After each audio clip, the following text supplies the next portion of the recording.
How do you fix Magical Princess is crashing on Steam? So first you want to go to your library and then right click on the game and then open up the properties menu. Now in the general tab you want to add -dx11 to the launch options. Then go to installed files and click on verify integrity of game files.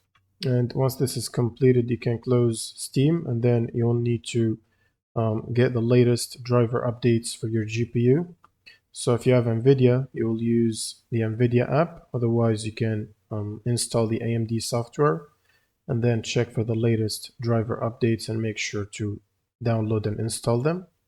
And the last step is to open up your browser and then search for Redist and click on the first link.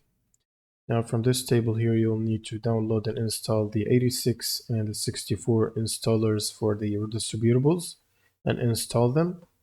And once you finish the installation, this will require you to restart your computer.